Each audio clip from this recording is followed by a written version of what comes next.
The Seattle Seahawks versus the Pittsburgh Steelers. This is who's in, who's out, and everything you need to know about this game. So, this is the first home game of the season for the Pittsburgh Steelers, opening up at Acrisure Stadium. So, the Seahawks will travel to Pittsburgh to take on the Steelers in Week 2 at 1 p.m. Eastern Time. And there are many players who will be missing this game for the Steelers due to injury. But first, before I get more into who those people are, make sure you subscribe to the channel and turn notifications for everything Pittsburgh Steelers news and updates. Also like this video. Now, let's get right back into it. The 0-1 Seahawks will be taking on the 1-0 Pittsburgh Steelers, and both sides will have players missing for this week's game. And to start off with the Pittsburgh Steelers, the Steelers will be missing Joey Porter Jr., cornerback, with a hamstring injury, safety Deshaun Elliott with a knee injury, and defensive tackle Derek Harmon with a knee injury as well.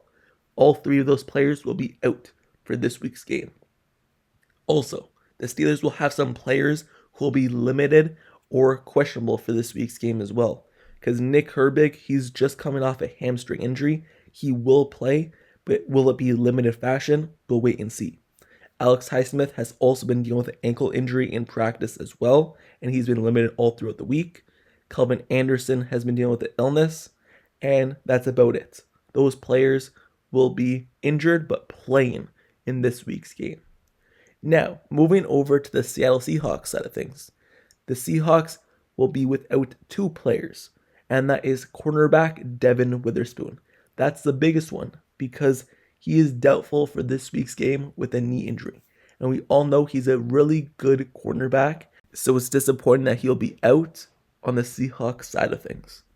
Also, another player who is out is safety Nick Emirani. I know I'm saying his name wrong, but he's out with an ankle injury.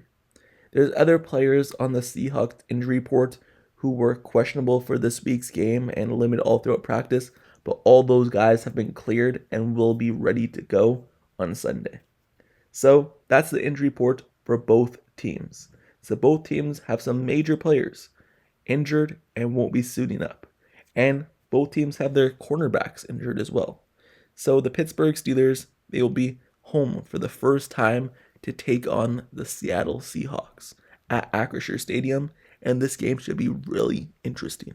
Before I get into the game actually being played on the field, let me go over the injuries again, because the Steelers will obviously be missing Joey Porter Jr., and he's the top cornerback. What does that mean? Well, since he plays the outside, you can expect that Jalen Ramsey will have to play more outside cornerback along with Darius Slay, and that would be the base units. And then when the team goes to their nickel package, you could probably expect Braden Eccles to move over to the outside along with Darius Slay and have Jalen Ramsey in the slot. That's what I would expect the Steelers to do on their defense with Joey Porter Jr. out. Also, Derek Harmon is out. What does that mean? Well, the Steelers' run game defense was terrible last week, and Derek Harmon being out, it's not going to help that. He was out last week, and the Steelers need to adjust. Whether that's game plan or personnel, the Pittsburgh Steelers will be missing Derek Harmon aside, and run stuffing will be a key priority for them without Derek Harmon.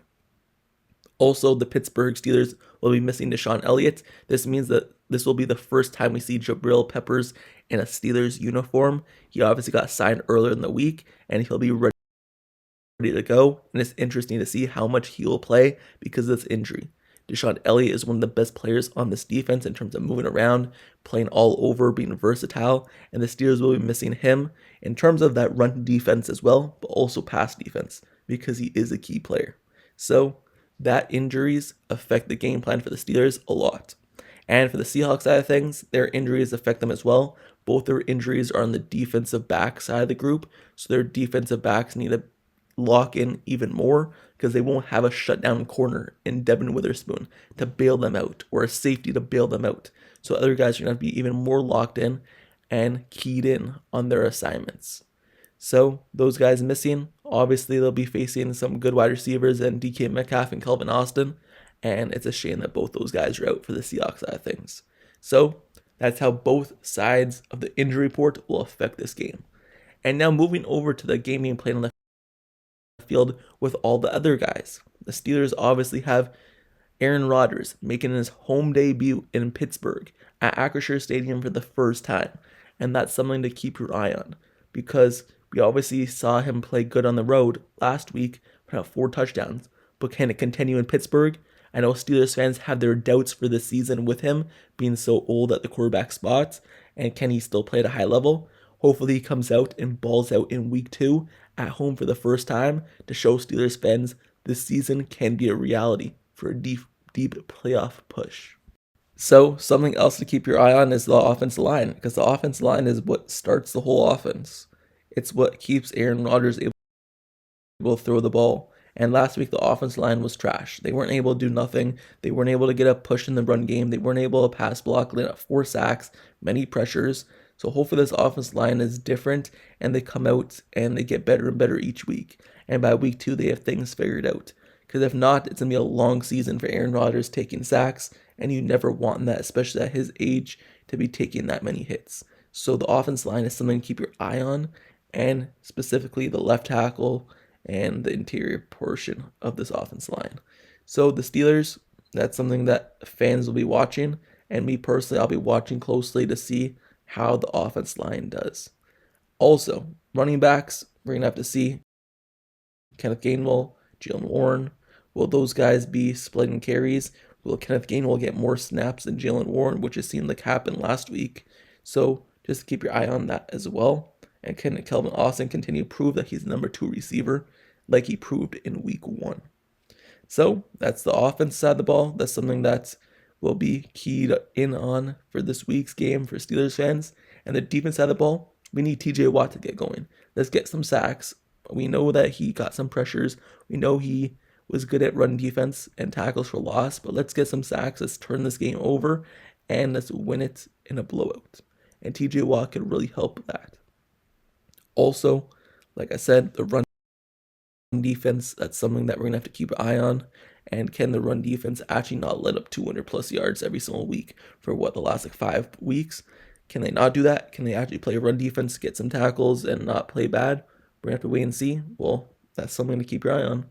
And Jabrill Peppers, like I said, that's his first time in a Steelers uniform. Can he help out the Steelers secondary, who kind of struggled in week 1? And their assignments weren't always covered. So, that's the Steelers side of things. And if they want to win this game, they need to have some good run blocking and run defense. And now, moving over to the Seattle Seahawks side of things, they obviously have Sam Darnold at quarterback. So it's going to be interesting to see how he performs in a Seahawks uniform, getting better and better each week, more used to the players. And obviously the Seahawks have some good wide receivers. Cooper Kupp, Jackson Smith. The Steelers defensive backs need to be locked in, and we know they're dealing with some injuries there. So can they lock in on these wide receivers for the Seattle Seahawks? I believe that the Seattle Seahawks want to win this game. It's going to have to be through the air. Yes, they could run the ball on the Steelers, but their running backs aren't that good in terms of they don't have a top-tier guy. They have guys who can split carries, but not a top-tier guy who's just a run for 200 yards on you. So it's going to be more throughout the air and those dump-offs and throws to the wide receivers. So Seahawks, they need to lock in for the defensive backs because they are dealing with some injuries in the secondary. They need to win the game that way and win the game through the air on offense. And Seahawks fans, that's what they're going to be looking for. And as a Steelers fans, I'm going to be watching to see if the Steelers are able to key in, knowing the Seattle Seahawks are going to do that for their game plan. Now, just to wrap up this Week 2 preview, the Steelers versus the Seattle Seahawks, I believe that the Pittsburgh Steelers will win this game. I believe they'll move to 2-0. The Seattle Seahawks will move to 0-2, and the Steelers win convincingly and show that they are a real threat in the NFL this year to win games at a high level. The Steelers' offense performs good, the defense performs good, and it's all around a good, great game for the Steelers. So that's my thoughts, but let me know your thoughts down in the comments below. Who do you have winning this game? What's your score predictions? And what will you be watching and keeping your eye on for this week's game? Let me know your thoughts all down in the comments below. And also, make sure you subscribe to the channel and turn notifications for everything Pittsburgh Steelers news, updates, highlights, analysis, reports. Everything's around this team I have you covered, so stay tuned for this spot for your favorite Pittsburgh Steelers football coverage. And until the next video tomorrow, I'll see you guys all later. That's it for me. I'm out. Peace.